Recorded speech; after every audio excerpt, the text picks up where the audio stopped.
Daniel's chest tightened. What was she showing him? Why him? Why would a billionaire trust a warehouse worker with secrets that could shift nations?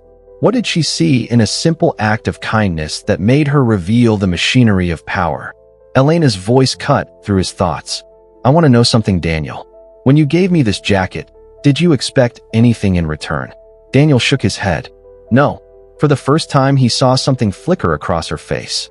Not power, not calculation, something fragile, almost like grief. She whispered, my father built this empire on fear, on silence. I grew up surrounded by people who gave only because they wanted something back. You were the first to give me warmth without asking for a price. Her words lingered. Daniel shifted uncomfortably.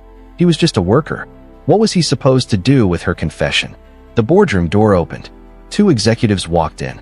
Sharp suits, cold expressions. They paused when they saw Daniel. Their eyes narrowed. Who is this? One of them asked. Elena answered calmly. He's staying. The men exchanged uneasy glances. One of them muttered, this is a mistake.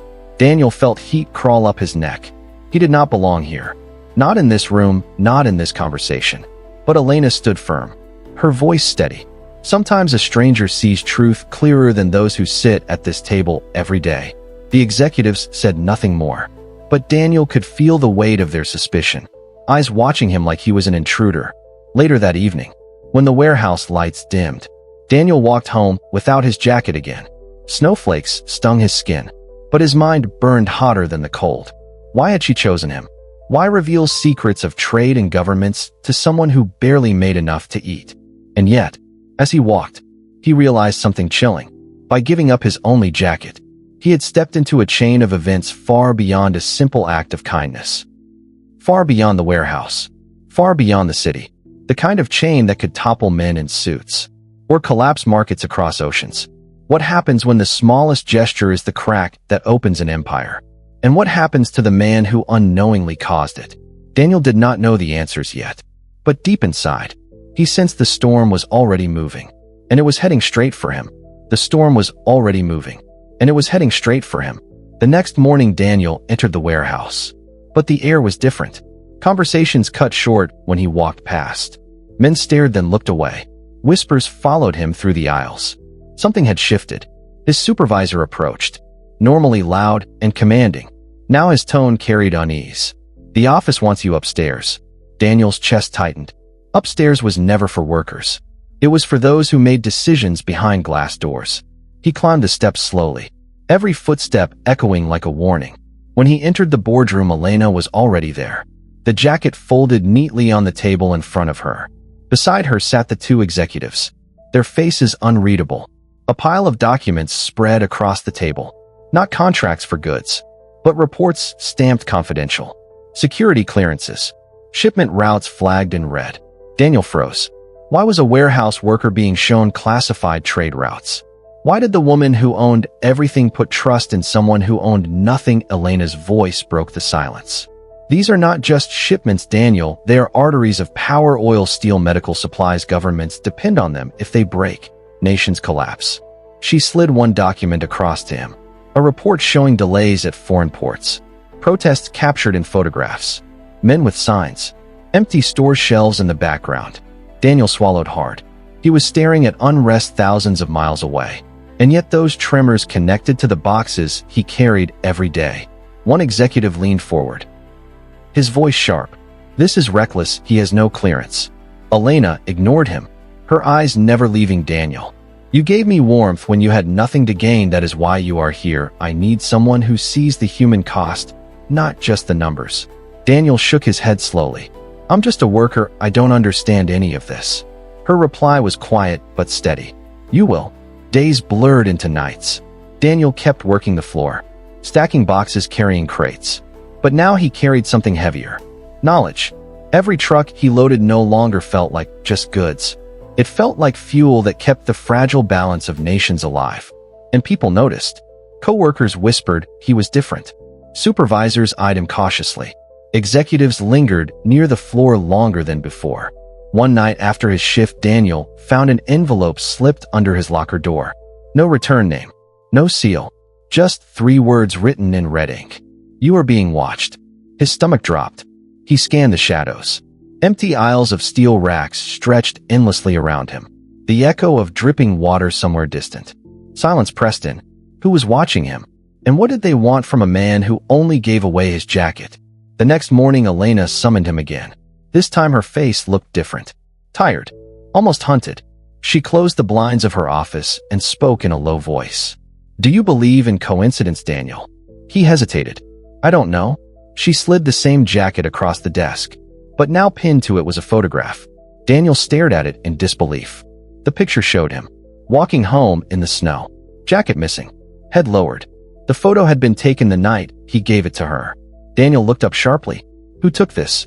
Elena's jaw tightened. That's what I need to find out. Outside the office doors, the warehouse buzzed like any other day. But inside that room, the truth spread like cracks in glass. Someone was watching, recording, tracing every step since the night at the bus stop. And Daniel realized something he hadn't before. That jacket was no longer just cloth. It was evidence. A symbol. The thread pulling him into shadows he could not escape. When power and kindness collide, which one survives? And how far would those in the dark go to erase a man who had seen too much? Daniel looked at Elena. Her eyes revealed fear she would never admit to her board. The storm was no longer coming. It was here. The storm was here. Daniel stared at the photograph, his own face caught in grainy black and white. Proof that someone had been watching long before he realized. Elena lowered her voice. Whoever took this, they know more than we think. Her words carried weight. The kind of weight that meant danger was no longer distant. It was already inside their walls. She stood abruptly. We cannot stay here. Daniel followed her through dim corridors. Not the polished offices, but the service hallways workers used. Concrete floors, bare bulbs swinging from the ceiling. Every sound magnified in the silence. They reached a locked steel door. She swiped her card. The lock clicked. Beyond it, a stairwell descended into darkness. Daniel hesitated. Where are we going? Her eyes were hard now. To the archives. The basement smelled of dust and oil. Rows of steel cabinets stretched endlessly. Boxes stacked high with labels and faded ink. Here lay the skeletons of the company. Old contracts. Coded communications. Handwritten notes. Elena pulled a folder and spread its contents across a table. Inside were photographs. Not just of Daniel, but of workers, drivers, men unloading ships at foreign docks, all under surveillance. His breath caught. This is an intelligence file. Elena nodded slowly. My father built more than a company, Daniel. He built a machine governments feed it, corporations guard it, but someone inside wants to break it, and they are watching. Everyone close to me, including you. Daniel felt the ground shift under him. He had given a jacket to a stranger, and now he was staring at evidence that tied his life to global shadows. How far can one act of kindness reach before it becomes dangerous? What price must be paid for a single human gesture in a world built on power? A noise echoed from the stairwell. Footsteps. Heavy, deliberate. Elena froze. She swept the files back into the cabinet and whispered, Hide. Daniel ducked behind a row of shelves. His heart hammered. Through a crack, he saw two men enter. Suits dark. Faces pale under the flickering light. They spoke quietly, but the words carried. We know she brought him down here. He saw the files. He's a liability. Daniel's blood ran cold. They meant him. Elena stepped out from the shadows.